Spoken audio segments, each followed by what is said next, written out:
Well,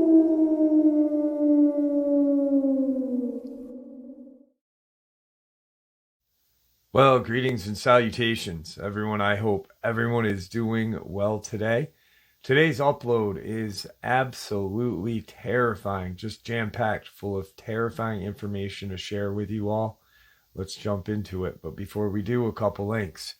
As many of you know, I rely on Patreon, PayPal, channel membership, and the merch to help the channel to continue to grow and go. Links to Patreon, PayPal, and channel membership is in the description below. That merch is displayed directly under the video. Also, Dogman Frightening Encounters, Volume 1 through 3, the audiobook versions. They were written and researched by Tom Lyons, narrated and produced by me, Jeff Nadolny. Those audiobooks are available on Audible, Amazon, and iTunes, links to which are also in the description as well. And finally, last but definitely not least, if you'd really like to help support this channel to continue to grow and go, simply subscribe. It does not cost a cent. Click that like button. It takes half a second. If you don't want to miss out on any of the informative uploads that I put out daily, click the bell icon. And folks, please leave a comment and share the video. Why? Well, because all of these things really do help this channel to continue to grow and go. And yes, folks, they really do matter. Now, everyone, I have taken far too much of your time. Let's jump in to today's upload, shall we?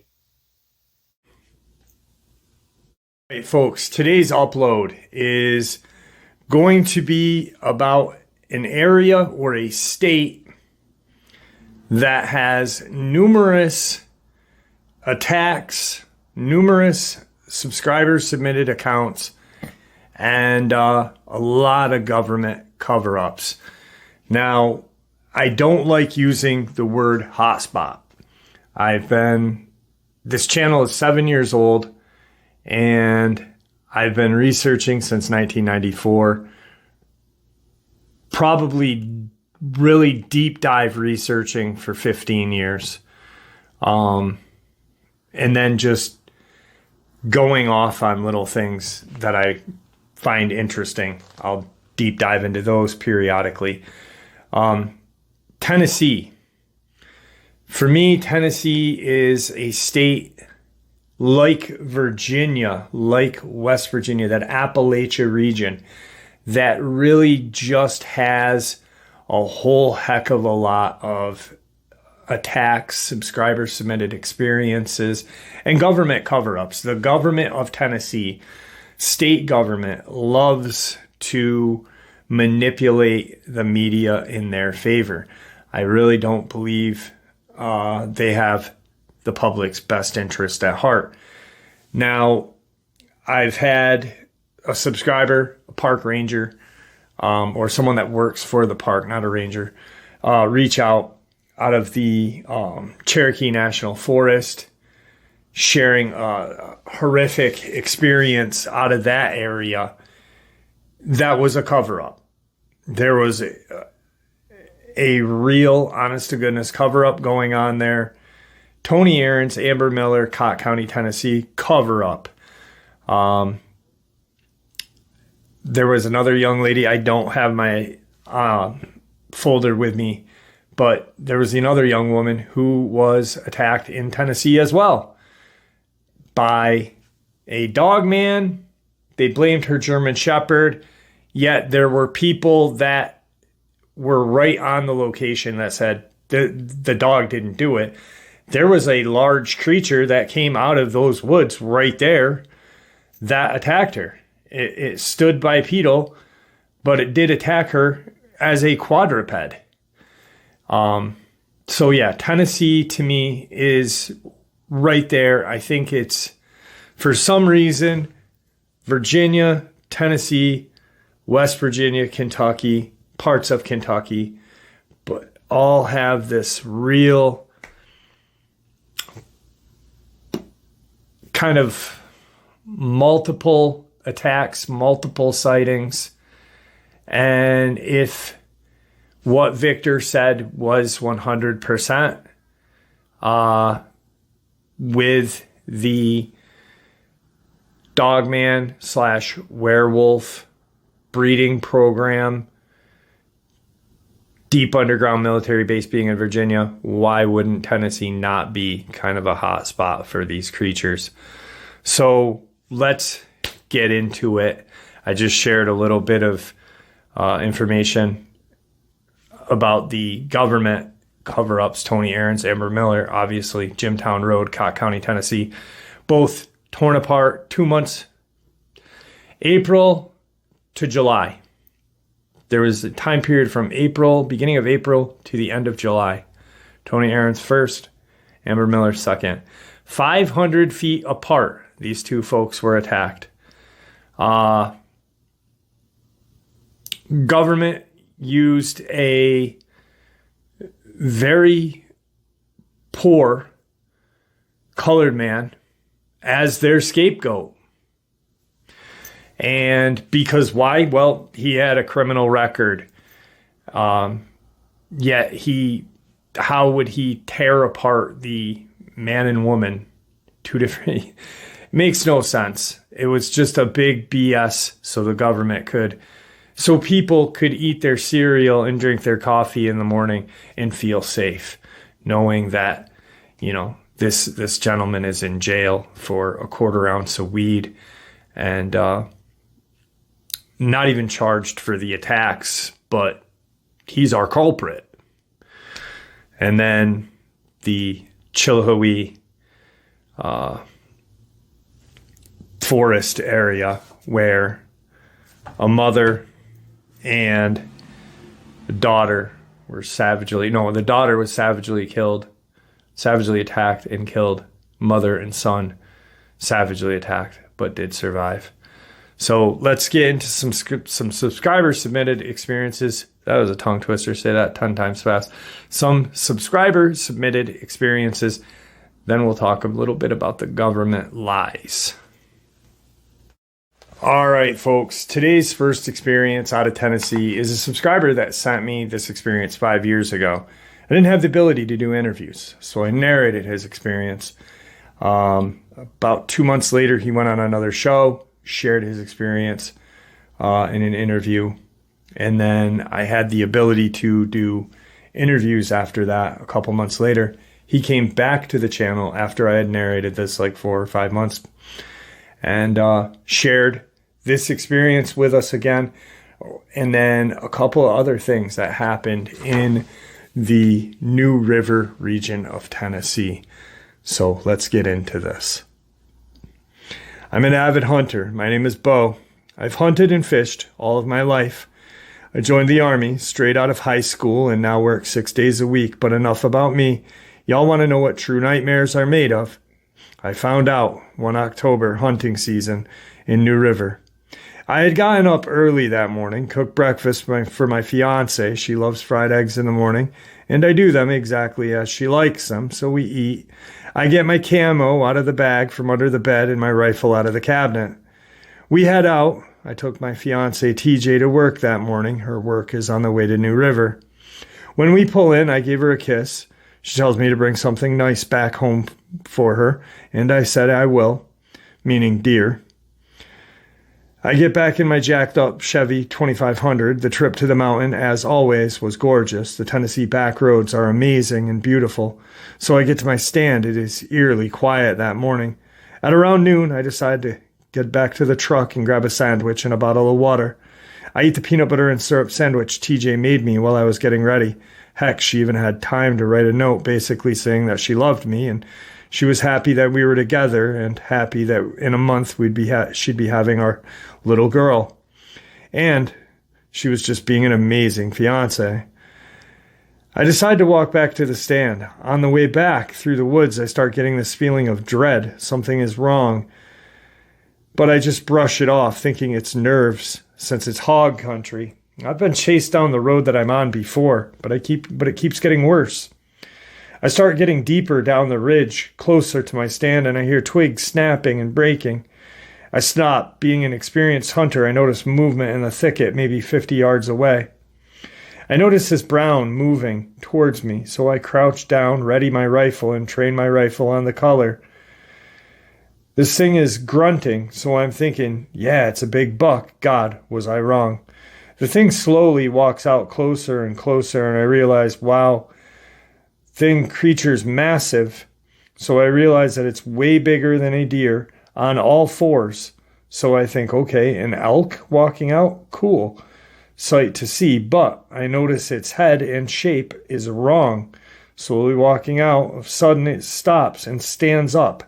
I mean on two legs, and it's easily over 8 feet tall. I'm 6'6", and the thicket is just above my head, and this thing's a foot to almost 2 feet above it. It starts sniffing the air, and its head snaps right into my direction. I freeze up at that moment, feeling like I'm in concrete, like I'm concreted to the ground. The wolf creature begins letting out this real deep, almost demonic growl. It starts snarling and showing its teeth toward me. Being army trained, I realize if it charges, I'm getting one shot at this thing, so I'd have to make it count. All of a sudden, it begins to tear through the brush on all fours again, and I realize the movie Van Helsing's werewolf creature charging me at full speed. I'm in trouble. I hear this branch break behind me, and I look over my shoulder and see that there is a second, larger, darker wolf creature behind me on two legs. This one's easily 9 feet tall and is built like a bodybuilder with jet black fur. It drops to all fours and starts running at full speed towards me as well. But this one's a lot closer. I spin around, see that it is too fast for me to unsafely shoot my rifle. I jump out of the way of this monstrous beast charging. I hit the hard rocks and slid into the red clay mud just to realize the extra road bed I had been walking on, the two wolves are set for collision. When the bigger black wolf hits the lighter brown one, he tackles the brown creature to the ground as they are rolling down the hill, clawing and biting and slamming into each other into the hard ground. The smaller brown wolf kicks and paws from the bottom when it back claws rip the larger wolf's stomach wide open and throws him off of him onto its back. The brown wolf turns to me, snarls, and starts charging again full speed. I am awestruck by the power of this creature and the sheer size as it is on its way towards me.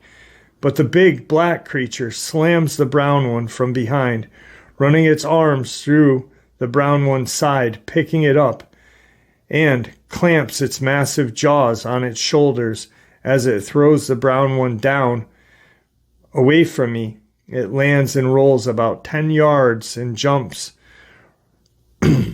running away back through the brush. I let some breath I didn't realize I was holding at the moment. I look at my now bloody and beaten. At the now bloody and beaten, laid open black wolf, which is standing with blood dripping off of its black claws, glistening white teeth dripping with blood of the brown wolf creature. And for some reason it registers to me that I have to show it that I mean no threat to the Kong of the mountain. I lower my rifle away from it. As I do this, the thing smirks at me, lets out this ear-shattering roar, and turns to howl. As it looks into my soul, I see the eyes of this beast. I can understand that it was there to show it was the alpha, and as long as I show it respect, he will not be a threat. It turns and drops to all fours and runs after the other one. I instantly take off running, and I can run after the army. Me being in great shape, I take off up the ridge and make it to my truck. I stop soon as I get to the door and realize there is blood all over the side of my truck. I hesitate to look, but I had to know. I flip the rifle up, safety off, ready to blast anything that jumps out from the bed of the truck, and realize there is a big doe lying in the bed of my truck, neck broke. I jump in and start the truck, spin it around, throwing gravel and 2 rooster tails. I'm tearing ass out of the woods. I fly all the way down the mountain through the back roads, and I do not stop till I reach the diner TJ works at. She can tell I'm shaken up, so she takes me home. I tell her everything. We decide to tell everyone that I hit a doe with my truck and got spooked by it, because who would believe me, right? Till I got to hearing other people who have seen these massive creatures as well. I thought this would be the best way for me to get my story off my chest and not get told that I'm crazy or lying. I just want to warn every hunter and hiker around that we are not at the top of the food chain, and the king of these mountains is truly massive beasts who have no predators. All right, so that first experience was the one that I narrated about 5 years ago, and the one that he shared on my channel and another channel. But like I said, he came back, stayed here, and shared all the rest of his experiences that all occurred in New River. He ended up having a cabin out in New River, and shortly after these next experiences, a mysterious air conditioning fire burnt his cabin down. Crazy enough, the government was there on the scene, like they always are. So this is Bo's next experience. Bo again, I just wanted to say that I have 2 other experiences to share with you. Bigfoot encounters. TJ and me had seen that Wolfman again as well. We've been going hunting in New River again. We've seen a family of Bigfoot for 3 or 4 years now. They've never been aggressive or anything like that. They show respect and are curious creatures, though. There's 4 Bigfoot in the area. The big male is jet black and maybe 9 to 10 feet tall. He looks like a jacked hair man. The second largest is a female, about 8 foot tall, light brown, with black strips down her shoulders and back, and 2 smaller ones are between 6 and 8 feet, both lighter brown. There is a male and 1 female juvenile. The young male is dark brown, with a light brown patch on his chest. The young female is a light golden color, and absolutely gorgeous color. We usually see them all together as a family unit, or the 2 males going out looks as if hunting, possibly because they both have been on deer trails or gravel and dirt roads to cross the area. They all are very curious. They have been known to walk up close within 50 yards or so, whooping and chirping at TJ and I. We have had a blast seeing them and getting used to them being in our area. We had built a cabin down in the holler of this ridge. The cabin in the woods is set next to the gorgeous place set between the creek branches, but in a way that we can still get our vehicle down there. We started seeing the male first, and I was nervous because it isn't too dark where I see too far from where I saw the 2 dogmen fighting. Shortly thereafter, we got to see the full family. They'd check out the truck or look into the windows at night if we were cooking. For a while, TJ was scared of them. Then she realized they were just curious. It has been amazing to see the young ones playing around in the creek in the summer. The big male lying in the cool mud with the female laid up in the shade, while the 2 youngsters playing and splashing in the mud, throwing mud. Once the young male ran up behind me while I was fixing the tree stand that was sitting in the bed of my truck. He scared me with his loud steps running up behind me and let out this rather strange whoop, almost as if he said boo. As he whooped, I jumped around startled, and the young one was standing there laughing like a fat little feller would, holding his stomach, kind of a backwoods Santa, almost jolly style laughing. And I said, "You little shit." The big male walked up and grunted toward him. He waved and ran away. TJ had stepped out onto the porch when she heard the sound and wanted to see them some more, since it's been a second time that morning they had been by. She saw me and the big male standing 10 yards away from each other. He dwarfed me. I seen her face, and it showed she was nervous, if not scared. I was a bit shocked to see him up close, to have been close enough to smell his musky aroma. One weekend I noticed he got a new open wound on his chest. It was 4 large claw marks down his chest.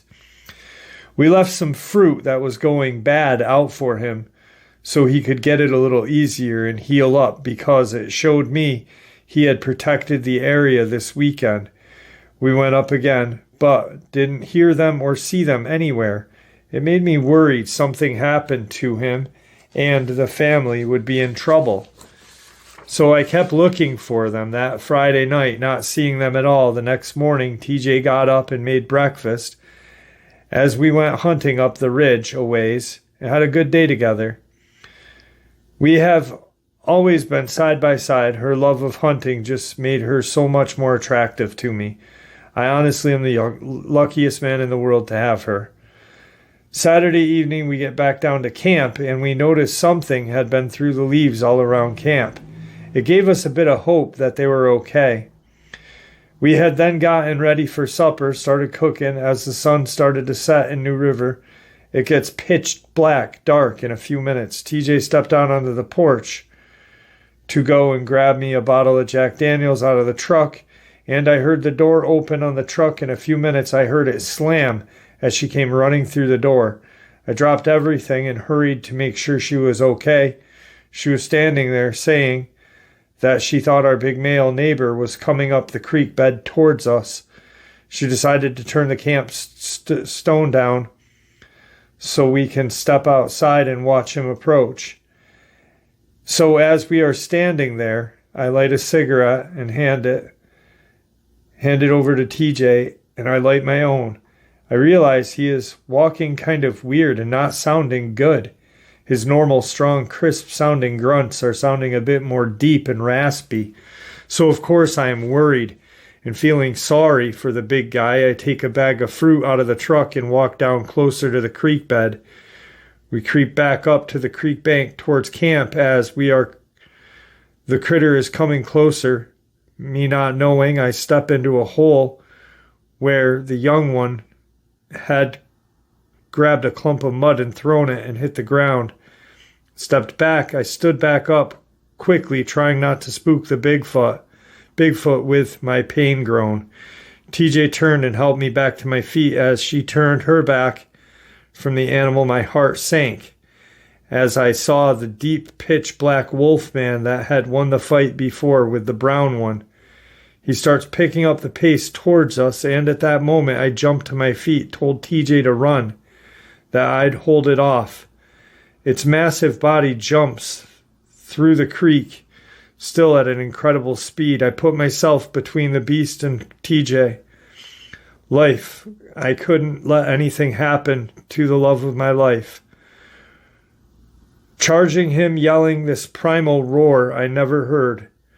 It erupts from the deepest part of my soul, the wolfman breaking out of the water at full sprint.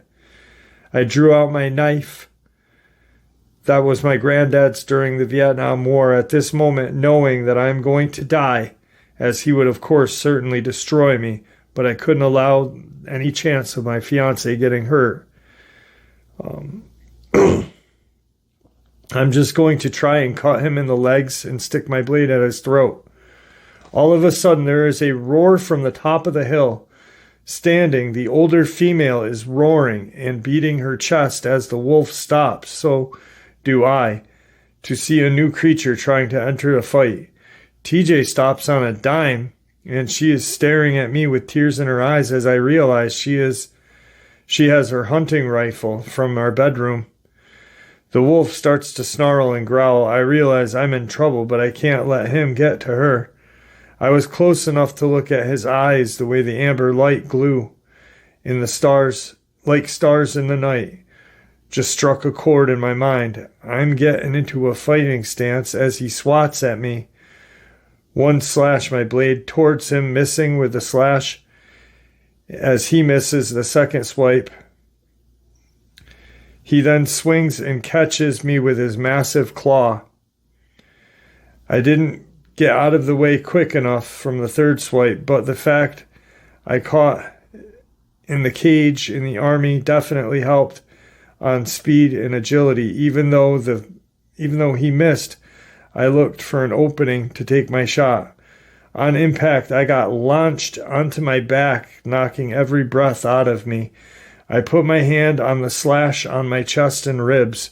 It cut my shirt, cutting like a razor through paper, as well as connecting enough to break them like twigs to check and see if I was able to continue the fight. When my attention goes to his golden eyes again, I see the wolf's jet black fur, making the eyes seem even brighter as the sun's starting to set.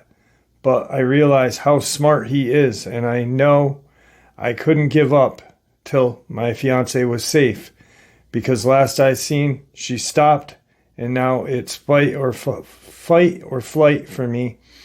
And in my heart, knowing that she has got to get away to be a mom for our baby daughter, who is just under a year old. I'm trying to get to my feet, and all of a sudden, TJ shoots this werewolf in the chest. Unfortunately, it seemed to barely phase it.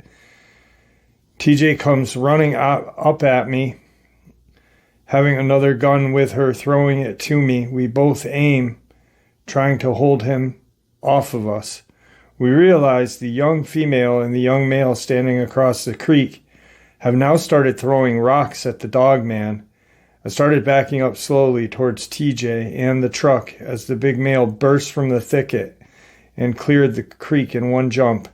The massive male standing between us and the werewolf, it's roared and beating its chest.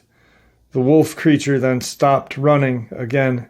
The big male Bigfoot and the male werewolf hit into a devastating brawl. The werewolf clawing and slashing at the big male Bigfoot. Proudly standing there, he grabbed the Dogman by its throat and held him back as the two youngsters were pelting him with rocks.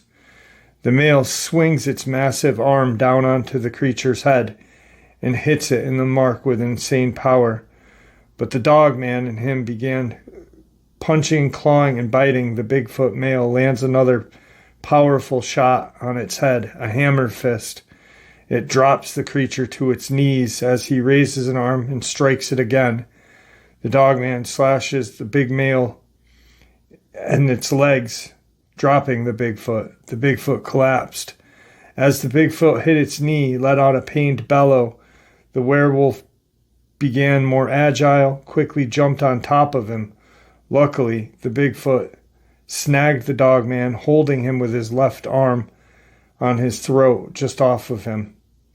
He keeps landing punches and unleashes slashes and swipes.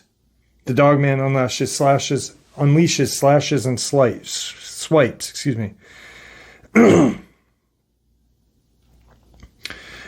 I stand again, quickly pull the bolt back and slam it forward to reload my rifle. As I raise it towards the Dogman that is on top of the Bigfoot, it's our time to try to take it, to come to the rescue. Hoping that a well-placed shot while he's distracted could either kill him with a headshot or hit him hard enough that the Bigfoot can take advantage of the situation. It takes milliseconds from a well-placed shot or anything. I know that it's going to be bad for the male Bigfoot as I am trying to think of anything to help. I can't stabbing the Dogman in the back because I couldn't be that agile enough. And it's bad enough I'm losing blood and my ribs are broken. But thankfully, the beta Bigfoot, landing right beside the fight, swings a rather large downed tree and smashes the Dogman in the head, flipping it backward. The Dogman is off the male Bigfoot and then quickly gets to his feet, encroaching, almost pouncing. He starts to snarl. The beta swings the log across its stomach and chest, impacts Splinter. The Dogman jumps to all fours and runs a good distance away. He turns and lets out a growl and stands back up. The Dogman thinks better of its fighting a full family of Bigfoot and a hunter. We are all holding our breath as then he falls in pain, whine as he staggered forward, catching himself. Dogman knows he's hurt bad, as do I. Beaten and bloody Dogman turns and continues to run off in the direction, dropping down onto all fours and hobbling at a high rate of speed. The female turns to the male, making a delicate chirping and clicking. She kneels down by the male. The young ones cross the creek as the two larger family members.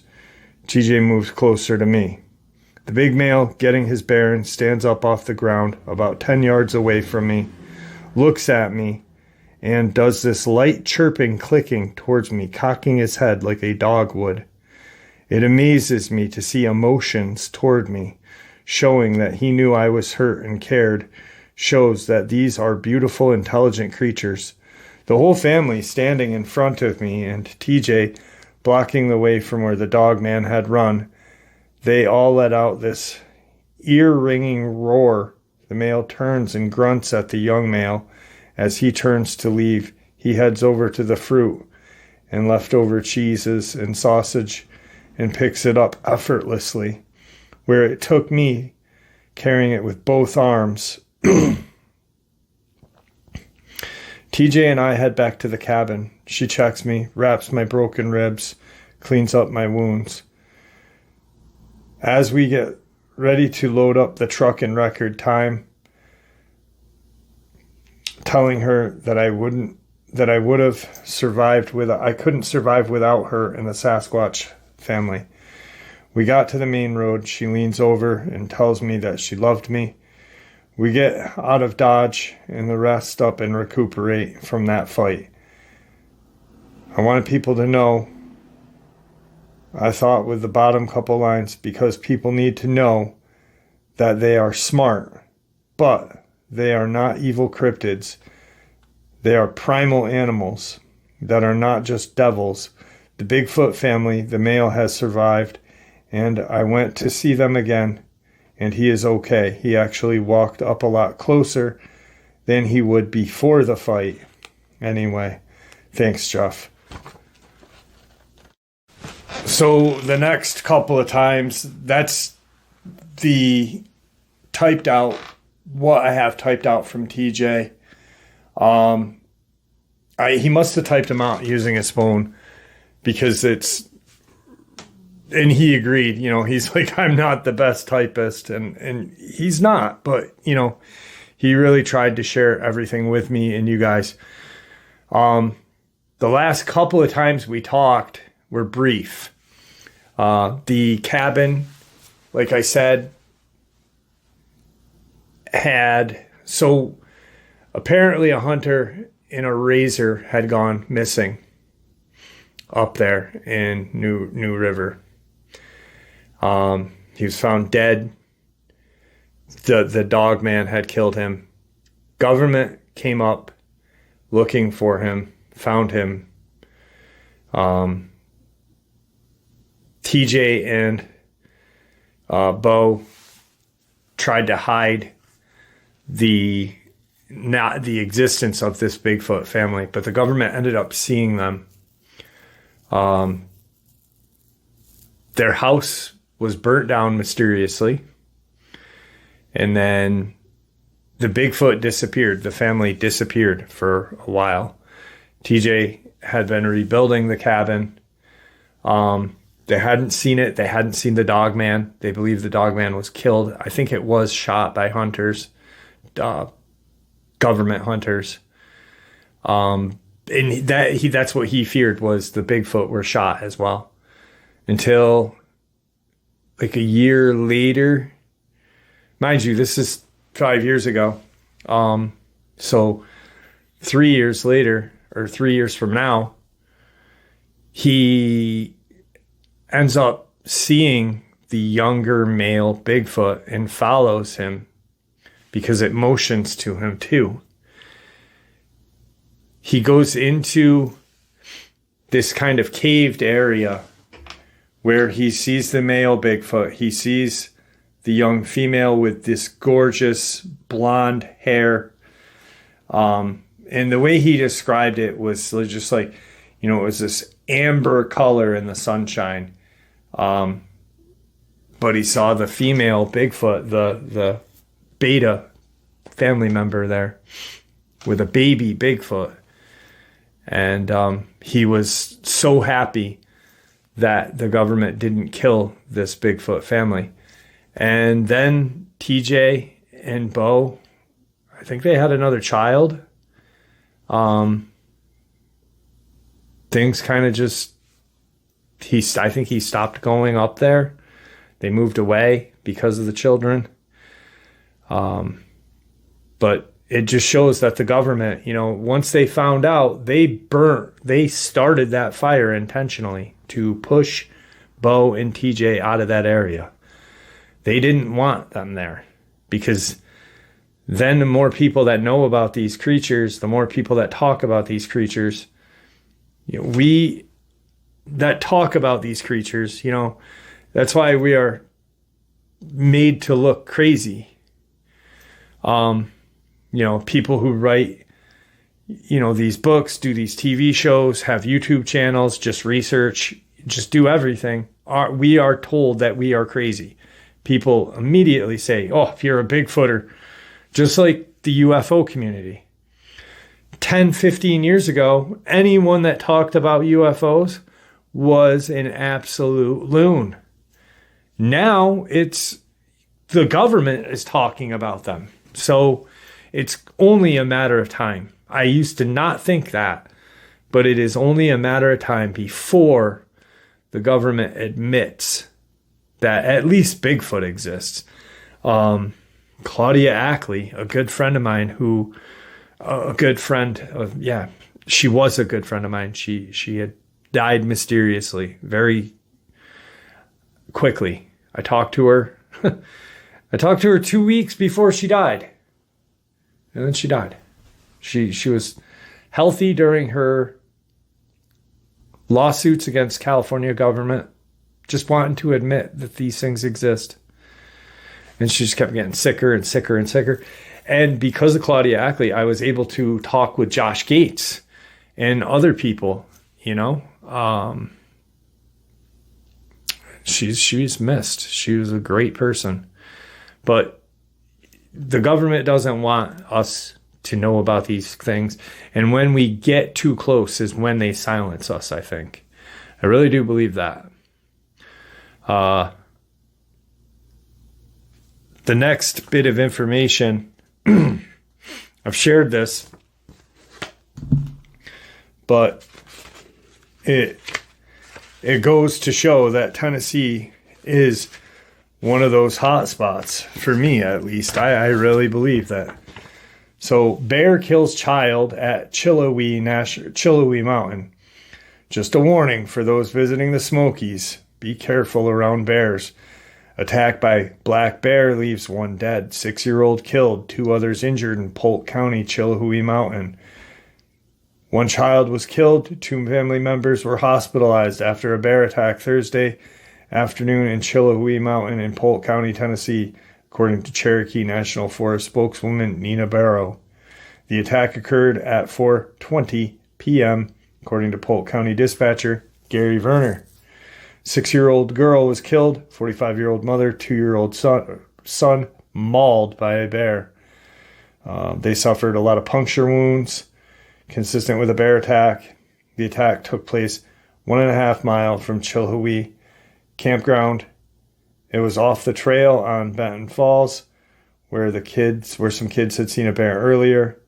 He said the boy was taken by Life Force helicopter to T.C. Thompson Children's Hospital, while the adult mother was taken to Erlanger Hospital by ambulance. About 50 to 60 people assisted in the rescue squad. Little girl who had been missing earlier in the day.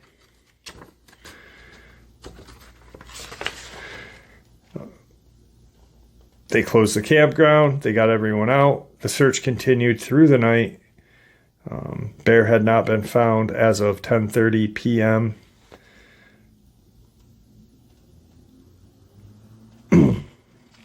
The attack happened. Okay, the bear was never ever found. They never found the bear that did it. It's crazy because the search began. She was found 100 yards away. But that is not true. The truth of the matter is this gentleman who signed a bunch of disclosures and such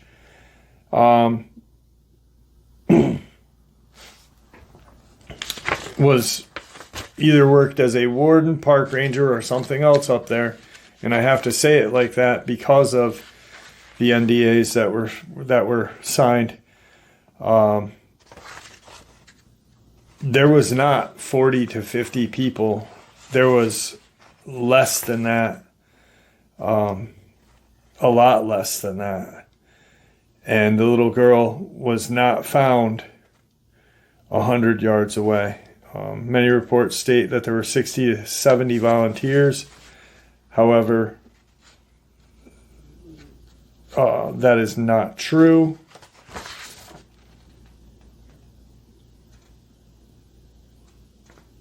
The little girl was found. It took several hours to find her, and she was found in a tree. And just those inconsistencies, I'm not going to go deep into this because I've narrated this a lot, and I don't want to. But just the inconsistencies, and then him being a either warden or ranger, having this job for years, is then told by the government, you can't go, you've got to wait. Each ranger or warden had to wait for another government agent to come in before they could even search for this little girl. Just a huge cover-up. Just like the Tony Aarons, Amber Miller bullshit. And the County, Tennessee sheriffs really dropped the ball on it. To blame and use a man because he had a criminal past, and he wasn't a great citizen, he was a bit of a dirtbag, but how are you going to blame somebody for ripping two people apart? He didn't have dogs. He did at one time, but he didn't. And then you pop him on a weed charge, and then use the media to downplay him, and then to downplay the two other people, Amber Miller and Tony Aarons. They were drug addicts. She was a bad mom, CPS. So that way, Ward and June Cleaver having their coffee in the morning can say, well, you know what, June, they were bad people anyway. Who cares? It was a dog attack. Who cares? They both deserve to die. She was a drug addict, and she was bad to her kid. Her dad ended up, her dad was a sheriff, and he was killed on duty, but she was messed up after her dad was killed. And this and that. And Tony Aarons was just a shithead anyway. He wasn't even from Tennessee. He was from Chicago, and he had meth in his system. And meth was the contributing factor to their death, baby. June, don't worry about it. That's why they lie to us. That's why they feed this bullshit to us like that. So it's not cool. Anyway, Tennessee, in my eyes, is a hot spot. And there you have it, folks. I hope you all enjoyed today's upload as much as I enjoyed sharing it with you. I'd like to thank you all for supporting this channel. It is, after all, your support that keeps this channel growing and going, and what gives us all a place and a chance to share our experiences and theories judgment-free. Everyone is simply treated with the respect that we deserve. Please, everyone, stay safe, happy, healthy, and ever vigilant. keeping an eye on our children, pets, family, and friends. These creatures are real. These events have happened. Share this information with those you love and care about, and it may just help save their lives someday. Until next time, never stop asking questions, never stop searching for the truth, and God bless you all.